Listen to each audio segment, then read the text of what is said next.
Joel, appreciate you coming on today. A lot of news coming out of the Middle East right now, particularly when it comes to America and our role on the global stage.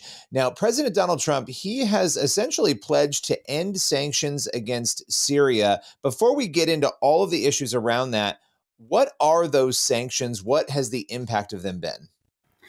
Yeah, the impact of the sanctions has been really devastating, Billy. The U.S. and its allies imposed these sanctions on Syria in 2011, just as the civil war between the dictatorship of Bashar al-Assad and the rebel coalition led by al-Qaeda-linked jihadists was beginning.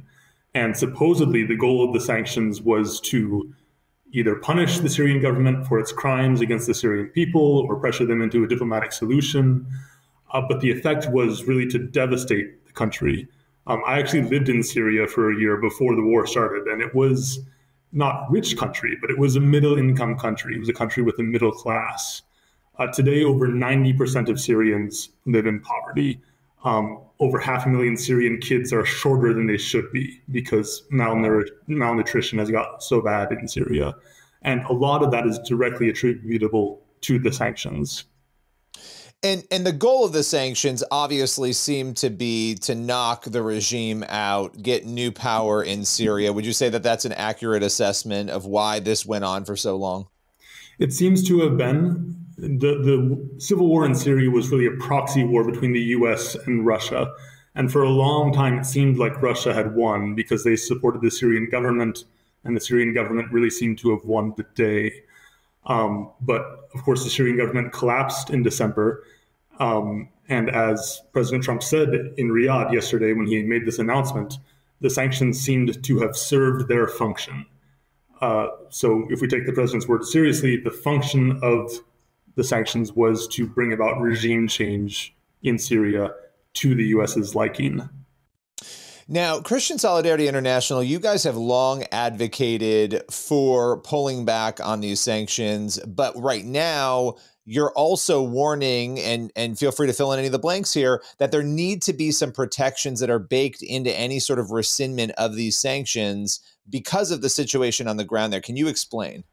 Sure. Well, we're against these broad economic sanctions that target the whole country, that hurt all Syrians, regardless of who they are. And we want those to be removed no matter what. So we're really glad that Trump is taking this step. We've always heard from Christians in Syria that this is an essential step if Christians themselves are going to survive in Syria as a religious group.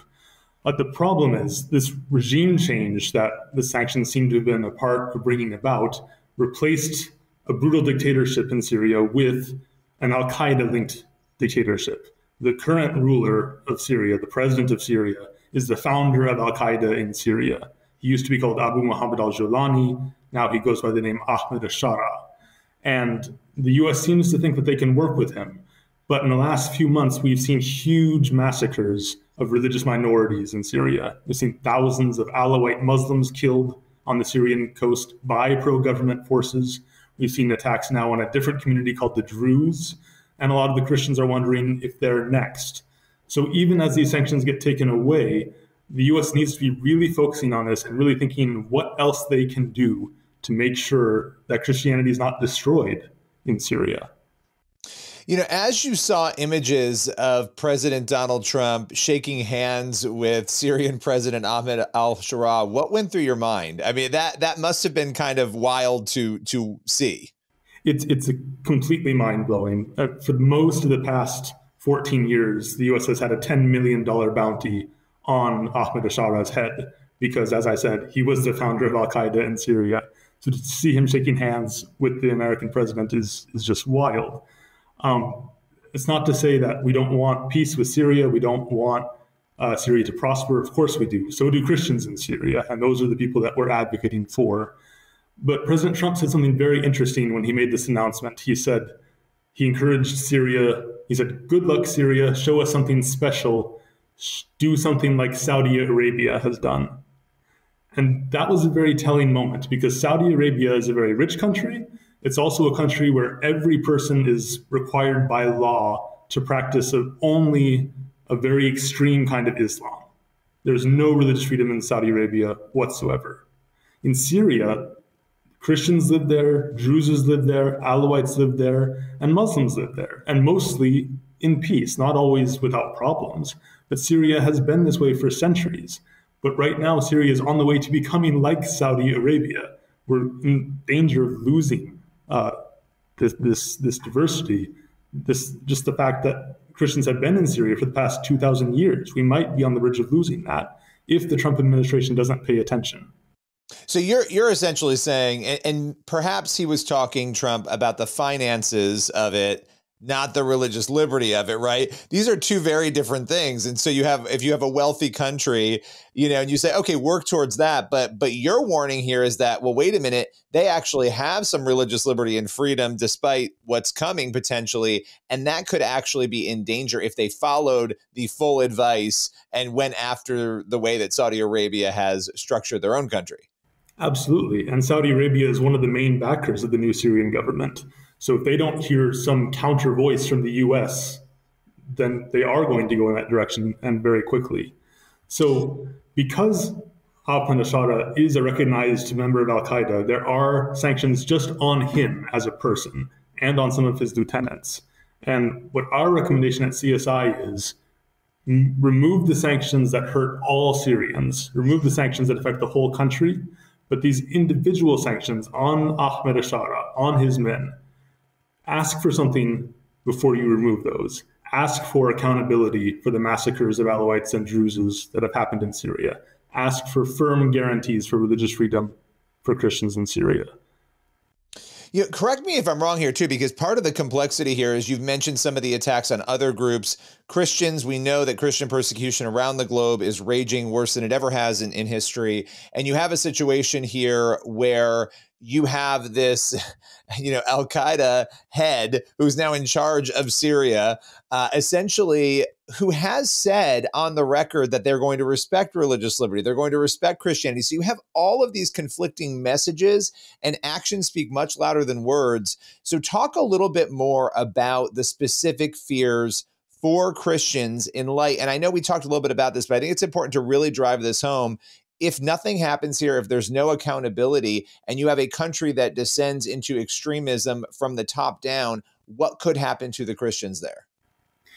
Yeah, one possibility is that Syria becomes a place like Iran, for example, where women are not allowed to have their hair uncovered in public, where you can't buy or sell alcohol, where you can't have any manifestation of Christian religion in public, and where, under Sharia law, for example, Christians can't testify against Muslims in court, or Christians have to pay more taxes than Muslims. This is how it historically was in Syria under the Ottoman Empire and under the other Islamic empires. But Christians in Syria today are not going to accept this kind of second-class status where they're constantly at risk of being attacked if they show their Christian identity. So if that happens, I think all the Christians of Syria will leave. There is also the potential for mass violence against Christians. That happened during the Syrian civil war. Ahmed Bashar, the new president, his group attacked Christian villages and Christian towns and massacred Christian civilians. And there's no guarantee that won't happen again, especially when we see the violence that's happening against Alawites and Druses. So there is a history there, and there's a recent history of other groups having these experiences. Now, are some of those skirmishes a result of frustration and anger over the regime change? Is it a mixture? Are they targeted towards those groups due to theological perspective from what we know? And I know that's a complicated question because we don't have all of the intent and we don't know it all. Yeah, my answer to questions like this is usually yes, right? There is a state building imperative where the new Syrian government wants to consolidate its control, and a convenient way to do that is to rile people up to attack a hated group. Right? So the official ideology of the groups that have seized power in Syria is that Alawites and Druses are infidels, they're kuffar, they can and should be killed or enslaved. And the new Syrian government is showing that it can use those sentiments when it needs them, right? When it feels like its control in some of these regions is slipping.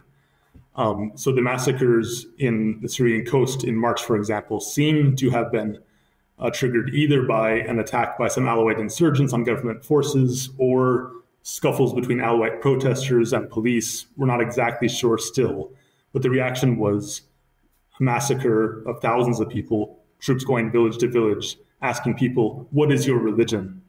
And if they answered the wrong way, they were shot. So the potential for extreme violence is still very much there. Yeah, and I think we can close out with this, because this is sort of a foreign concept for Americans and people in the West, that the president of Syria, just to drive this home, President Ahmed al-Sharaa is a terrorist, essentially, and has been a terrorist, right? So whether or not he changes course at this point, this is a man who has traditionally, for over a decade, been a terrorist, anti-America, going after anybody who is not a Muslim, essentially, correct? Correct. He got his start fighting against American troops in Iraq. That's how his career began. So we have to be praying about that, praying for Syria, praying for wisdom, praying for the Christians there. And how can people find more information about this, keep up with what CSI is doing in that region? Yeah, absolutely. I'd invite your followers to go to our website, www.csi-usa.org. You can learn more about the different pieces of information that we're publishing about Syria, and also about some of the things we're doing to help Syrian Christians in concrete ways. Well, I appreciate you taking the time and joining us, as always, to break down this important story. Thank you so much. Thank you, Billy.